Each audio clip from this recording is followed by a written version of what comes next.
Thank you very much.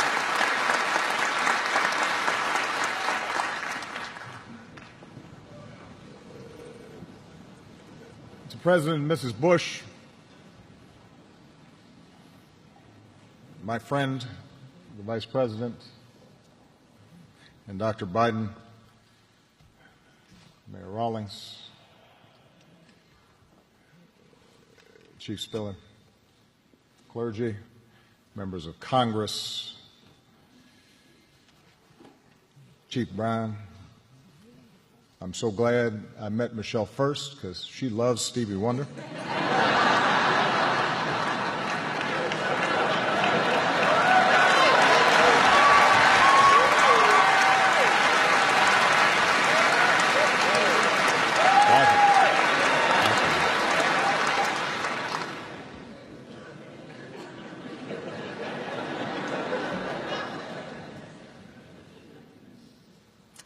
But most of all, the families and friends and colleagues and fellow officers. Scripture tells us that in our sufferings there is glory, because we know that suffering produces perseverance. Perseverance, character. And character, hope. Sometimes the truths of these words are hard to see. Right now, those words test us, because the people of Dallas, people across the country, are suffering. We're here to honor the memory and mourn the loss of 5 fellow Americans, to grieve with their loved ones, to support this community, to pray for the wounded, and to try and find some meaning amidst our sorrow. For the men and women who protect and serve the people of Dallas,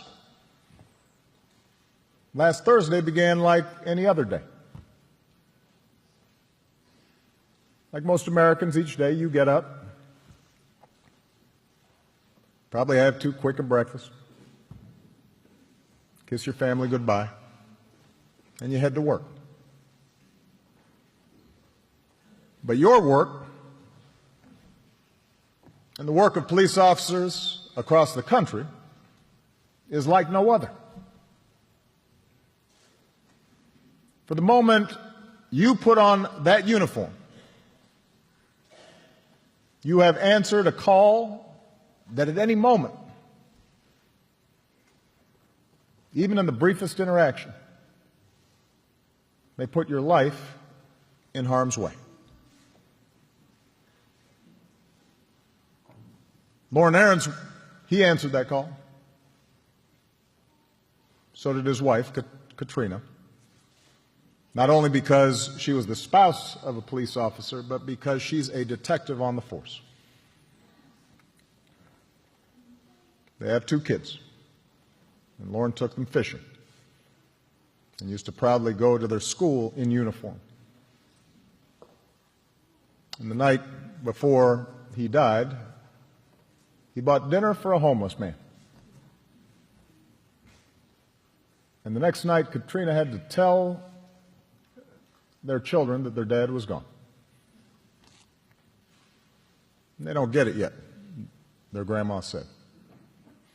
They don't know what to do quite yet.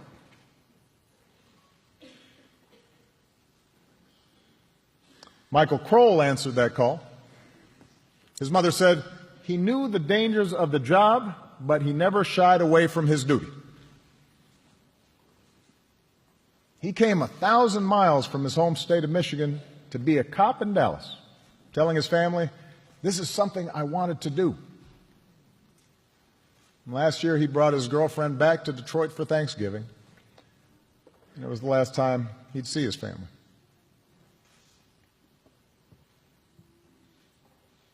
Michael Smith answered that call.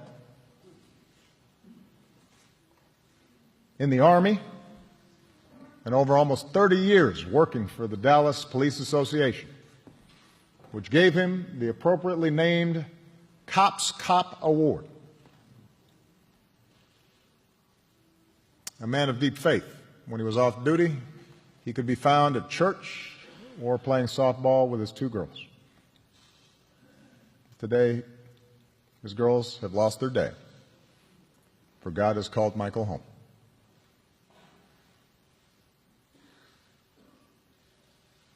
Patrick Zamaripa, he answered that call.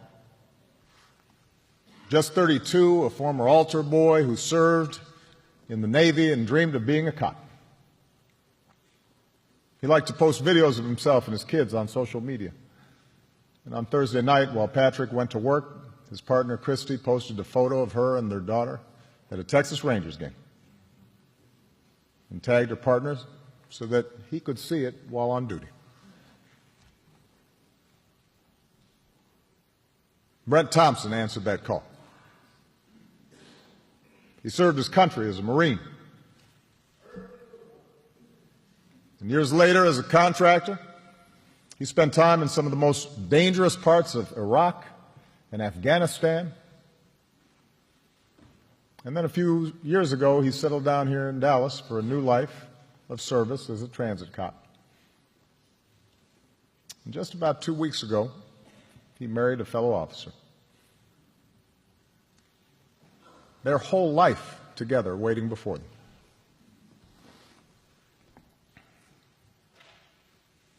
Like police officers across the country, these men and their families shared a commitment to something larger than themselves.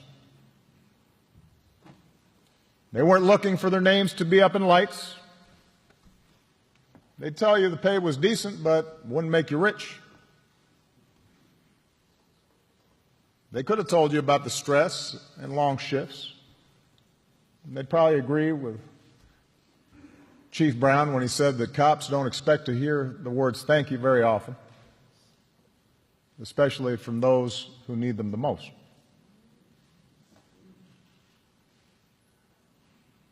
No, the reward comes in knowing that our entire way of life in America depends on the rule of law.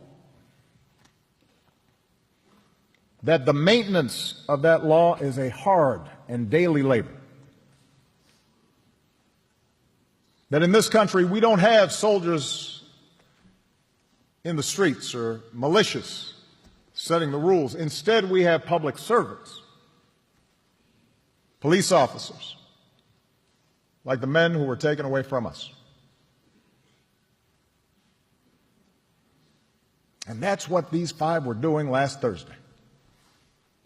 When they were assigned to protect and keep orderly a peaceful protest in response to the killing of Alton Sterling of Baton Rouge and Philando Castile of Minnesota.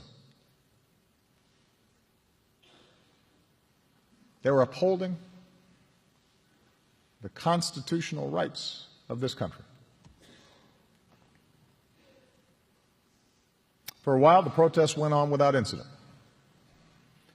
And despite the fact that police conduct was the subject of the protest, despite the fact that there must have been signs or slogans or chants with which they profoundly disagreed, these men and this department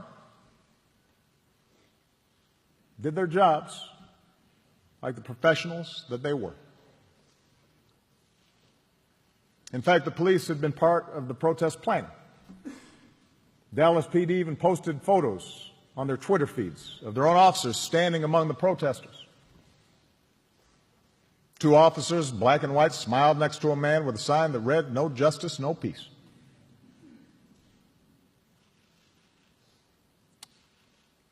And then around 9 o'clock, the gunfire came. another community torn apart, more hearts broken, more questions about what caused and what might prevent another such tragedy.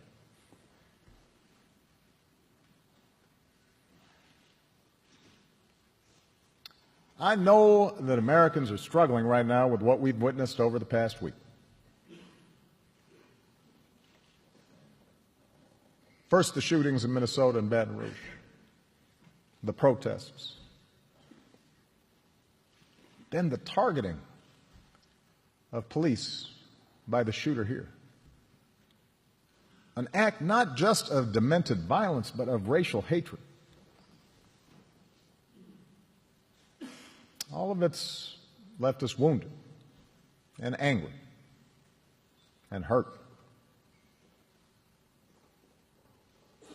It's as if the deepest fault lines of our democracy have suddenly been exposed, perhaps even widened. And although we know that such divisions are not new, though they've surely been worse in even the recent past, that offers us little comfort. Faced with this violence, we wonder if the divides of race in America can ever be bridged. We wonder if an African American community that feels unfairly targeted by police and police departments that feel unfairly maligned for doing their jobs can ever understand each other's experience. We turn on the TV or surf the internet and we can watch positions harden and lines drawn, and people retreat to their respective corners. And politicians calculate how to grab attention or avoid the fallout. We see all this, and it's hard not to think sometimes that the center won't hold and that things might get worse. I understand. I understand how Americans are feeling. But Dallas, I'm here to say we must reject such despair. I'm here to insist that we are not as divided as we seem. And I know that because I know America. I know how far we've come against impossible odds.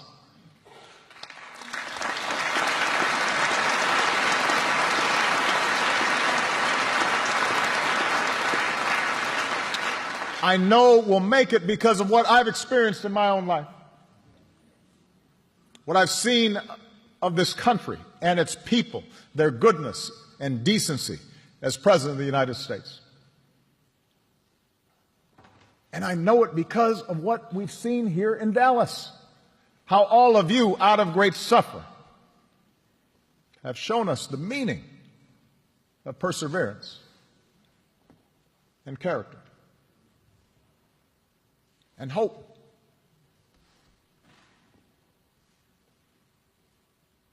When the bullets started flying, the men and women of the Dallas police, they did not flinch and they did not react recklessly.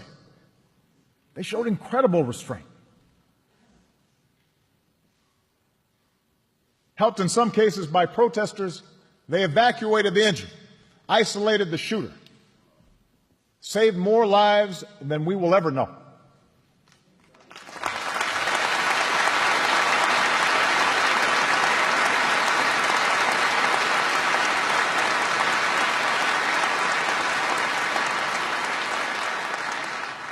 We mourn fewer people today because of your brave actions.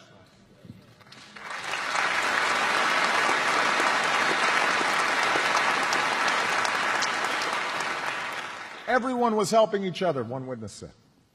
It wasn't about black or white. Everyone was picking each other up and moving them away. See, that's the America I know. The police helped Shetamia Taylor as she was shot, trying to shield her 4 sons. She said she wanted her boys to join her to protest the incidents of black men being killed. She also said to the Dallas PD, "Thank you for being heroes." And today her 12-year-old son wants to be a cop when he grows up. That's the America I know.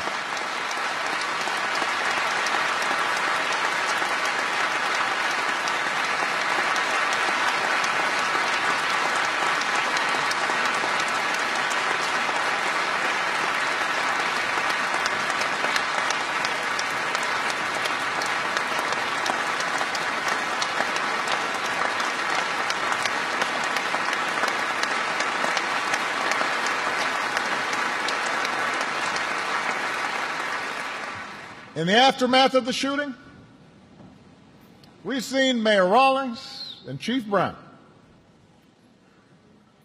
a white man and a black man with different backgrounds, working not just to restore order and support a shaken city, a shaken department, but working together to unify a city with strength and grace and wisdom. And in the process, we've been reminded that the Dallas Police Department has been at the forefront of improving relations between police and the community. The murder rate here has fallen. Complaints of excessive force have been cut by 64%. The Dallas Police Department has been doing it the right way.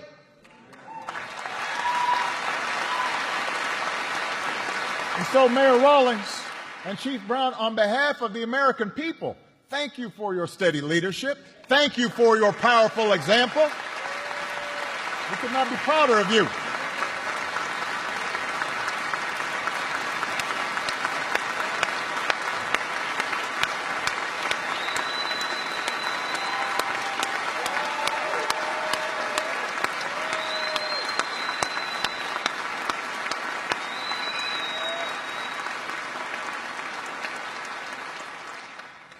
These men, this department, this is the America I know. And today in this audience, I see people who have protested on behalf of criminal justice reform, grieving alongside police officers. I see people who mourn for the 5 officers we lost, but also weep for the families of Alton Sterling and Philando Castile. In this audience, I see what's possible. I see what's possible when we recognize that we are one American family, all deserving of equal treatment, all deserving equal respect, all children of God. That's the America I know.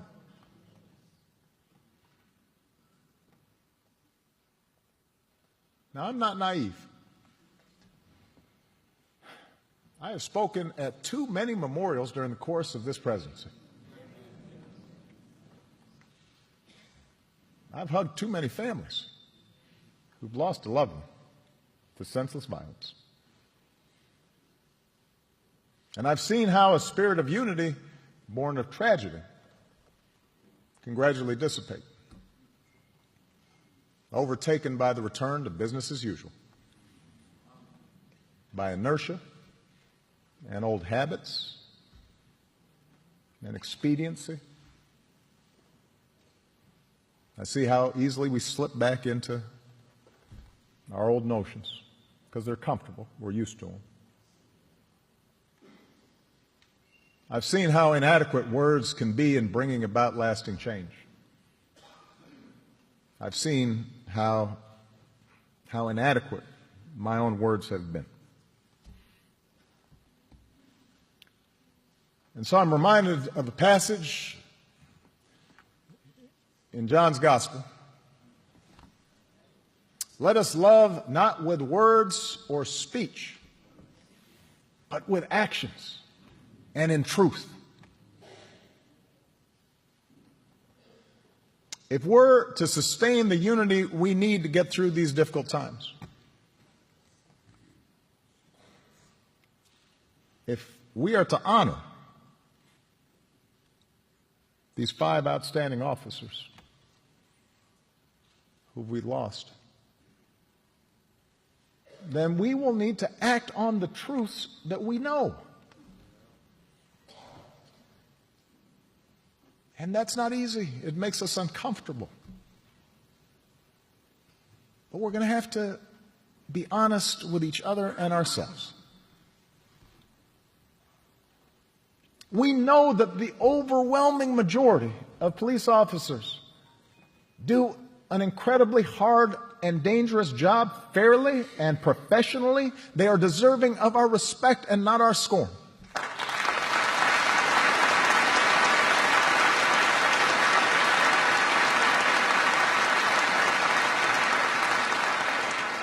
And when anyone, no matter how good their intentions may be, paints all police as biased or bigoted, we undermine those officers we depend on for our safety. And as for those who use rhetoric suggesting harm to police, even if they don't act on it themselves, well, they not only make the jobs of police officers even more dangerous, but they do a disservice to the very cause of justice that they claim to promote.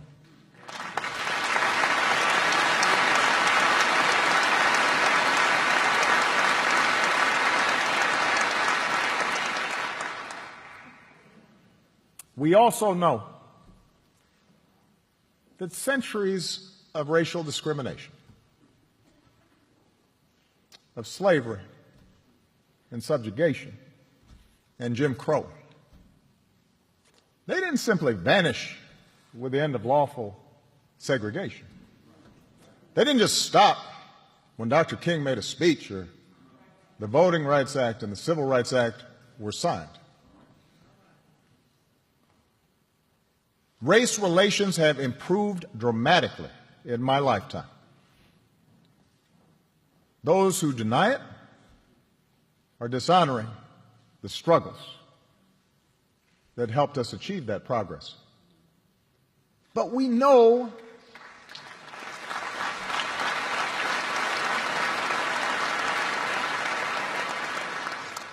but America, we know that bias remains. We know it. Whether you are black or white or Hispanic or Asian or Native American or of Middle Eastern descent, we have all seen this bigotry in our own lives at some point. We've heard it at times in our own homes. If we're honest, perhaps we've heard prejudice in our own heads and felt it in our own hearts. We know that. And while some suffer far more under racism's burden, some feel to a far greater extent discrimination's sting. Although most of us do our best to guard against it and teach our children better, none of us is entirely innocent. No institution is entirely immune. And that includes our police departments. We know this. And so when African Americans from all walks of life, from different communities across the country, voice a growing despair over what they perceive to be unequal treatment, when study after study shows that whites and people of color experience the criminal justice system differently, so that if you're black, you're more likely to be pulled over or searched or arrested, more likely to get longer sentences, more likely to get the death penalty for the same crime. When mothers and fathers raise their kids right and have the talk about how to respond if stopped by a police officer, yes, sir, no, sir, but still fear that something terrible may happen when their child walks out the door, still fear that kids being stupid and not quite doing things right might end in tragedy, when all this takes place more than 50 years after the passage of the Civil Rights Act, we cannot simply turn away and dismiss those in peaceful protest as troublemakers or paranoid.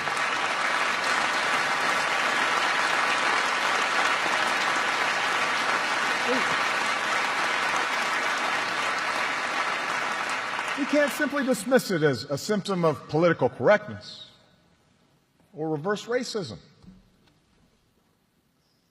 To have your experience denied like that, dismissed by those in authority, dismissed perhaps even by your white friends and coworkers and fellow church members, again and again and again, it hurts. Surely we can see that, all of us.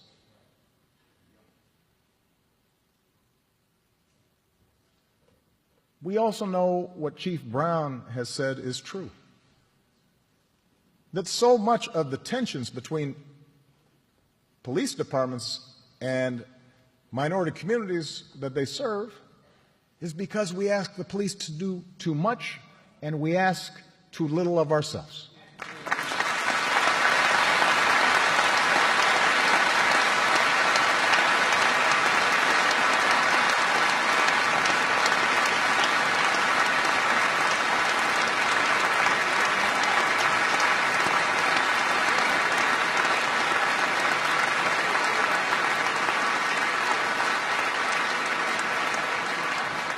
As a society, we choose to underinvest in decent schools. We allow poverty to fester so that entire neighborhoods offer no prospect for gainful employment. We refuse to fund drug treatment and mental health programs. We flood communities with so many guns that it is easier for a teenager to buy a Glock than get his hands on a computer or even a book.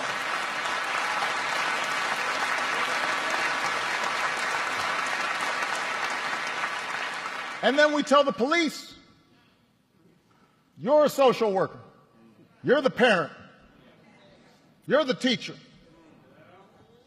you're the drug counselor. We tell them to keep those neighborhoods in check at all costs and do so without causing any political blowback or inconvenience. Don't make a mistake that might disturb our own peace of mind. And then we feign surprise when periodically the tensions boil over.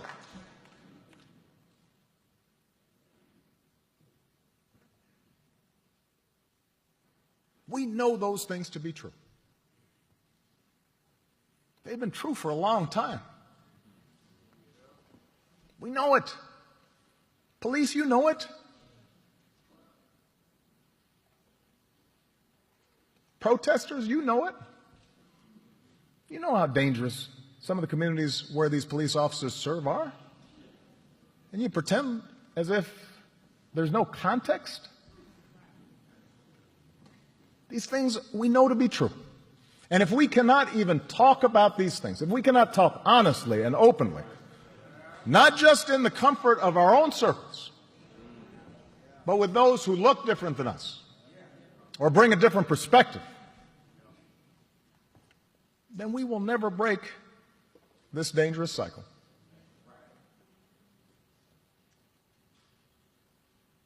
In the end, it's not about finding policies that work. It's about forging consensus and fighting cynicism and finding the will to make change.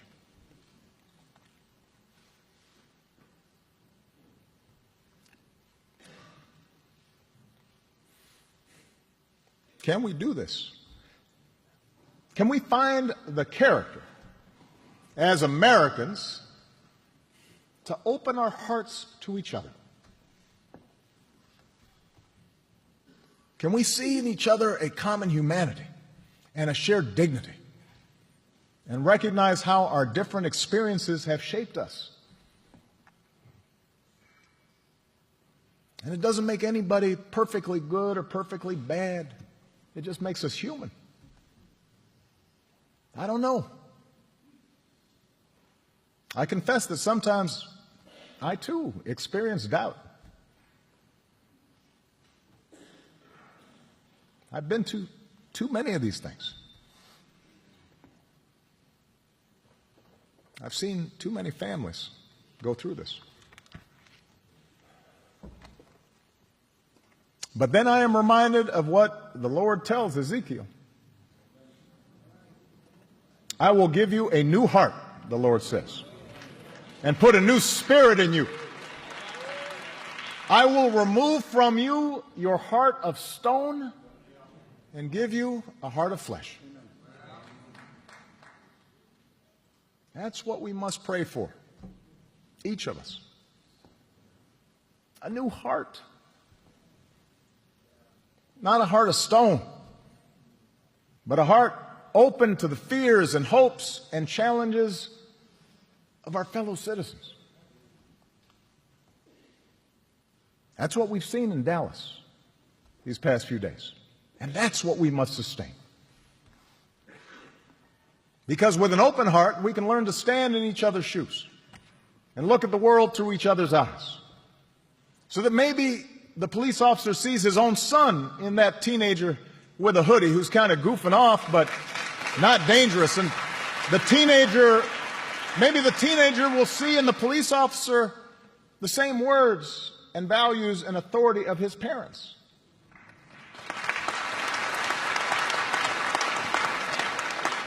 With an open heart, we can abandon the overheated rhetoric and the oversimplification that reduces whole categories of our fellow Americans, not just to opponents, but to enemies. With an open heart, those protesting for change will guard against reckless language going forward. Look at the model set by the 5 officers we mourn today. Acknowledge the progress brought about by the sincere efforts of police departments like this one in Dallas. And embark on the hard but necessary work of negotiation, the pursuit of reconciliation. With an open heart, police departments will acknowledge that just like the rest of us, they're not perfect. That insisting we do better to root out racial bias is not an attack on cops, but an effort to live up to our highest ideals.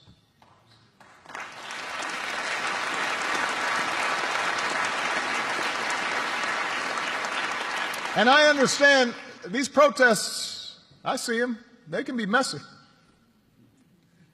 Sometimes they can be hijacked by an irresponsible few. Police can get hurt. Protesters can get hurt. They can be frustrated. But even those who dislike the phrase Black Lives Matter, surely we should be able to hear the pain of Alton Sterling's family. We should, when we hear a friend describe him by saying that whatever he cooked enough for everybody, that should sound familiar to us, that maybe he wasn't so different than us, so that we can, yes, insist that his life matters. Just as we should hear the students and co-workers describe their affection for Philando Castile as a gentle soul, Mr. Rogers with deadlocks, they called him, and know that his life mattered to a whole lot of people of all races, of all ages, and that we have to do what we can without putting officers' lives at risk, but do better to prevent another life like his from being lost. With an open heart, we can worry less about which side has been wronged and worry more about joining sides to do right.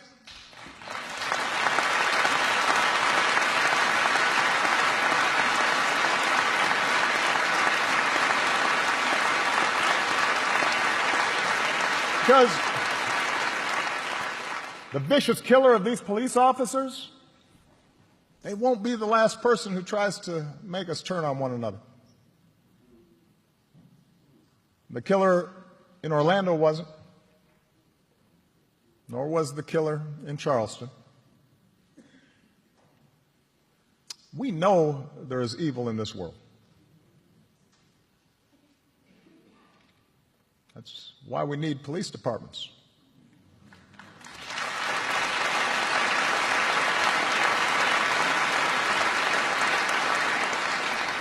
But as Americans, we can decide that people like this killer will ultimately fail. They will not drive us apart. We can decide to come together and make our country reflect the good inside us, the hopes and simple dreams we share.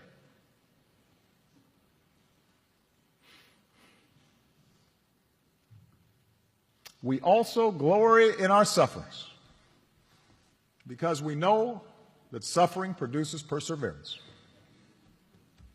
Perseverance, character, and character, hope. For all of us, life presents challenges and suffering. Accidents, illnesses, the loss of loved ones. There are times when we are overwhelmed by sudden calamity, natural or man-made. All of us, we make mistakes. And at times we are lost. And as we get older, we learn we don't always have control of things. Not even a president does. But we do have control over how we respond to the world. We do have control over how we treat one another. America does not ask us to be perfect. Precisely because of our individual imperfections, our founders gave us institutions to guard against tyranny and ensure no one is above the law. A democracy that gives us the space to work through our differences and debate them peacefully, to make things better, even if it doesn't always happen as fast as we'd like. America gives us the capacity to change.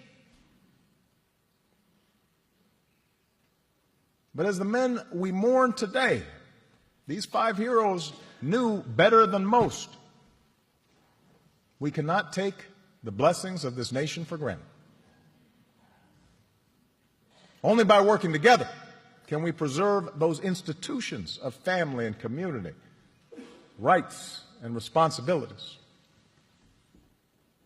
law and self-government that is the hallmark of this nation. For it turns out we do not persevere alone. Our character is not found in isolation. Hope does not arise by putting our fellow man down. It is found by lifting others up.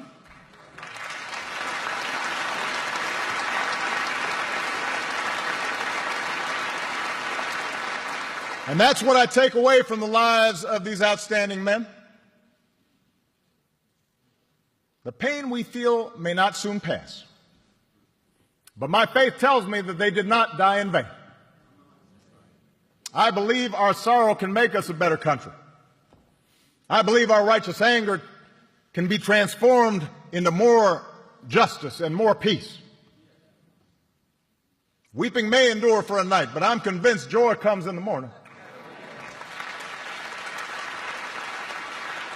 We cannot match the sacrifices made by officers Zamaripa and Arons, Kroll, Smith, and Thompson. But surely we can try to match their sense of service.